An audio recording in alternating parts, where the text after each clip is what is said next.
Bonsoir à toutes et à tous. Donc d'abord, je remercie Frédéric de m'avoir sollicité pour prendre la parole ce soir. Donc, je suis arrière-petite-fille de commerçant, petite-fille de mécanicien et fille d'artisan. Donc ma famille a vécu à Montluçon depuis plusieurs générations. Et j'ai envie ce soir de vous parler de mes souvenirs et de mon avenir. Le souvenir de mon enfance, c'était une ville où il faisait bon vivre, où les fontaines marquaient chaque coin de rue, où le boulevard de Courtet faisait le bonheur des mères puisqu'elles y trouvaient tout le nécessaire pour nous vêtir et nous faire plaisir. C'était aussi des bons moments passés en famille, avec par exemple la fête foraine en septembre place de la mairie, ou bien les immenses défilés de musiciens et de chars pendant le Beuve-Villers. Plusieurs villes de France de la taille de Montluçon sont classées comme villes où il fait bon vivre. L'Auvergne en est même classée 7e des régions françaises. Nous devons prendre ce chemin et nous forger une identité. J'ai envie de retrouver cette simplicité et ce dynamisme qui fera de Montluçon une ville accessible à tous. Mon engagement aujourd'hui s'explique par ma simple envie de vivre là où les habitants sont au cœur des projets. Pas simplement spectateurs de ce qui s'y passe, mais bien acteurs. Qu'ils retrouvent une ville colorée, où le gris du béton ne serait plus la seule couleur dominante. Que la solidarité entre les générations et dans les quartiers soit réelle. Que tous les Montluçonniers puissent avoir un rôle à jouer, d'une manière ou d'une autre, dans la vie de la cité. Ce qui me tient aussi particulièrement à cœur, c'est de pouvoir offrir à mes deux enfants une ville agréable et dynamique pour grandir et devenir des citoyens à part entière. Une ville dans laquelle ils auront envie de s'installer et de vivre. Le programme de Frédéric Cotte est très concret. Il permet une ouverture vers les habitants, que chacun soit écouté et surtout compris. Je suis novice en politique, je n'adhère pas à un parti, mais je suis quelqu'un d'engagé. Pour moi, c'est avant tout un engagement citoyen, animé par des convictions personnelles et stimulé par la mutualisation d'idées et de projets du groupe, du collectif que nous formons aujourd'hui. Notre richesse, c'est la complémentarité de la liste, avec des parcours de vie, des cultures et des engagements différents. Pour ma part, j'ai repris mes études dans le domaine social. Avant, je travaillais dans une association qui œuvrait dans l'animation socioculturelle et le périscolaire. Cette expérience m'a enrichie grâce au contact quotidien avec les familles, les enfants et les partenaires. Je mettrai cette expérience au service de la ville, notamment dans le cadre de la réforme des rythmes scolaires. Élue, je ne serai pas différente de celle que je suis aujourd'hui. Je tiens à ce qu'une relation de confiance naisse avec tous les habitants. C'est par une écoute attentive de leurs difficultés et de leurs attentes qu'ils seront pris en considération. Être écouté, c'est être considéré. Et je vous rapporte une citation de Marivaux qui disait « Bien écouter, c'est presque répondre ». Voilà, j'apporterai ce que je suis à notre équipe.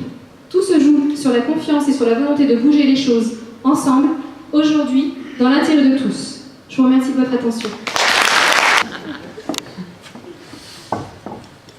Chers amis, chers camarades, je suis communiste.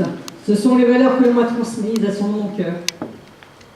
6 ans d'attente pour repartir à la conquête de notre belle ville, Montluçon, que j'aime par-dessus toutes.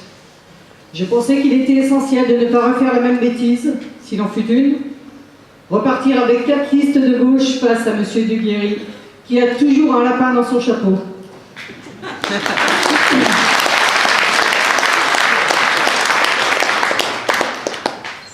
En général, il mise sur l'insécurité. Cette fois, il nous montre qu'il est capable de demander à un aveugle de retrouver la vue. Faut-il être aux abois pour aller chercher si loin? Mais ceux que vous avez embrigadés ne sont pas des brigadistes. Ils ne vous sauveront pas. Montluçon est une ville les plus sûres de France. Cela ne vous a pas empêché de mettre les habitants en cage. L'emploi prévu avec le fameux carnet d'adresses, tout ça n'est qu'illusion, les Montluçonnais ne sont pas dupes. C'est Frédéric Cotte qui, le premier, a fait appel à une liste d'union de la gauche. Il me semble d'ailleurs qu'il est le seul.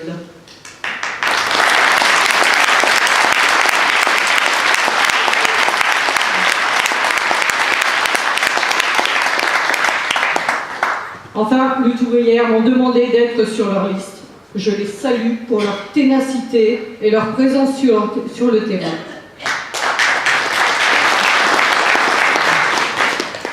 Abdou Diallo, lui aussi, m'a demandé, je le salue, c'est quelqu'un que j'aime beaucoup, et rassure-toi Abdou, personne ne veut t'empoisonner.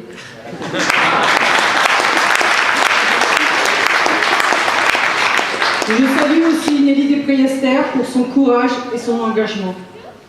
Et puis Frédéric Cotte, lui aussi, m'a demandé d'être sur la liste qu'il menait. C'est quelqu'un que je connais particulièrement, depuis de nombreuses années, bien avant qu'il ne soit le médecin de famille voilà plus de 15 ans. Je connais ses qualités humaines et humanistes.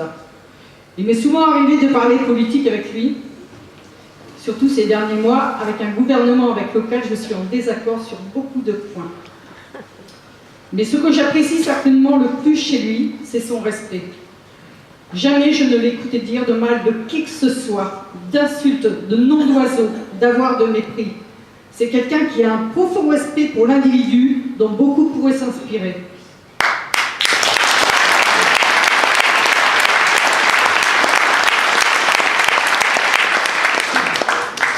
Il a bien entendu d'autres qualités, puisque je ne pense pas qu'on devienne médecin en claquant les doigts. J'étais pour une liste d'union de la gauche dès le premier tour, je le suis toujours. L'union est possible quand elle est nécessaire. Les Montluçonnais n'ont que faire des querelles politiques locales. Nous devons être unis pour le bien de chaque citoyen, afin que leur quotidien soit moins insupportable. Les gens de cette ville souffrent, acculés par les hausses permanentes d'impôts en tout genre, le manque de travail et d'intérêt pour les jeunes, les augmentations de loyers, de charges qui n'en finissent pas, un service public de santé affaibli. Je suis rentrée à la ville de Montluçon en 1998. En 2008, quelques semaines avant le premier et unique tour des élections municipales, M. Duguerry convoque tout le personnel vacataire de la ville, sauf moi. Il embauche tout le monde, sauf moi.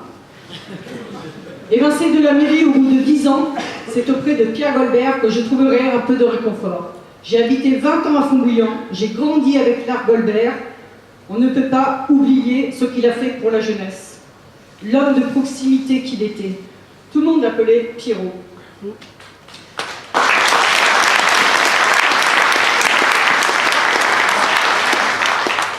L'homme de proximité qu'il sera.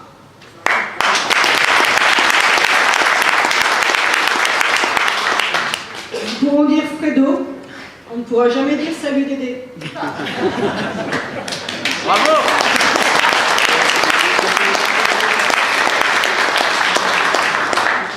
Je n'ai ni rancune ni rancœur. Je fais toujours ce qui me semble être juste.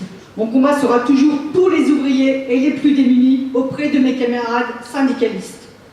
Je continuerai à combattre les idées de haine qui pourrissent notre société. Montluçon, bassin industriel, terre de résistance et toujours une ville de gauche, j'en suis persuadée. Je crois en ce que l'homme a de bon, le mépris ne sert à rien. Nous en avons la preuve avec Nelson Mandela. Seul, on ne peut rien faire, c'est uni que nous sommes forts, c'est ensemble que nous faisons de grandes choses. La richesse de notre liste, et de tous ceux qui la portent, c'est sa diversité. La diversité, c'est votre richesse. La jeunesse, c'est l'avenir de notre ville, c'est avec elle qu'il faut travailler, c'est avec elle que nous travaillerons, je m'y engage. Avec un programme novateur, où la priorité sera l'emploi, où les Montluçonnais seront les acteurs, les bâtisseurs, et plus les spectateurs des caprices d'un seul homme.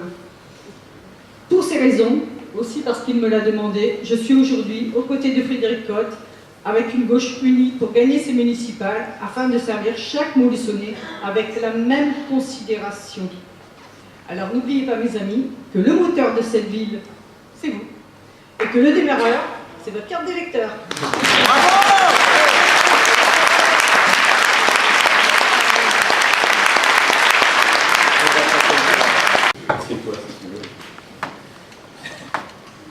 Bonjour à tous. Alors, ce soir, c'est un honneur particulier pour moi parce que, soyons réalistes, ma présence ici n'était pas très probable. Je suis né à Montluçon il y a 28 ans. J'y ai réalisé tout mon cursus scolaire, de la maternelle jusqu'aux études supérieures. Après avoir obtenu mon brevet de technicien supérieur en mécanique, j'ai enchaîné les contrats intérim dans diverses entreprises industrielles du bassin montluçonnais. Puis la crise est passée par là, et au bout de 9 mois de chômage, j'ai dû me résoudre à quitter ma ville pour un autre contrat intérim sur Bordeaux. À mon retour de Bordeaux, quelques mois plus tard, après avoir repris mes études et grâce à un peu de travail et un peu de chance, j'ai pu enfin décrocher un CDI sur Montluçon. Je sais donc très bien à quel point il peut être difficile de trouver un emploi, mais aussi combien un entrepreneur peut être le moteur d'un territoire. Malheureusement, au cours des 10 dernières années, je ne compte plus le nombre de mes amis d'enfance, collègues de travail ou partenaires sportifs qui ont dû aussi quitter notre ville. Pour trouver du travail la plupart du temps, mais aussi pour fuir une cité en déclin et de moins en moins dynamique. Parmi mes connaissances et mes amis, justement, beaucoup m'ont demandé pourquoi j'étais sur cette liste. Pourquoi je m'intéressais à la vie politique. En gros, quelle mouche m'avait piqué. Je leur ai répondu que c'était principalement pour deux raisons. D'une part parce que j'en avais assez d'être dans la critique, parce que je ressentais le besoin d'agir pour moins subir. Vous avez beau ne pas vous occuper de politique, la politique s'occupe de vous tout de même.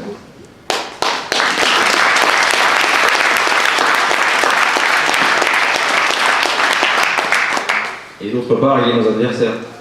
Ceux qui, alors même que nous parlons, se préparent à nous diviser. Je parle des diffuseurs de tracts haineux qui adoptent la politique n'importe quoi. Les Montluçonnais méritent mieux que ça. Nous proposons un programme clair, précis, réaliste et attrayant. Je ne pense pas que les gens attendent de leur maire qu'ils résolvent tous leurs problèmes, mais ils ressentent qu'avec un petit changement dans les priorités, nous pourrons faire en sorte qu'ils fassent bon vivre à Montluçon. Dans cette élection, nous offrons cette possibilité. Notre liste d'union a choisi à sa tête un homme qui incarne le mieux ce que cette ville a à offrir.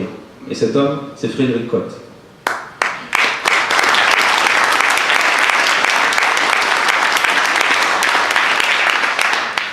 Cette année, pour cette élection, nous sommes appelés à réaffirmer nos valeurs et nos engagements, à les confronter à la dure réalité et à voir si nous sommes à la hauteur de la tâche.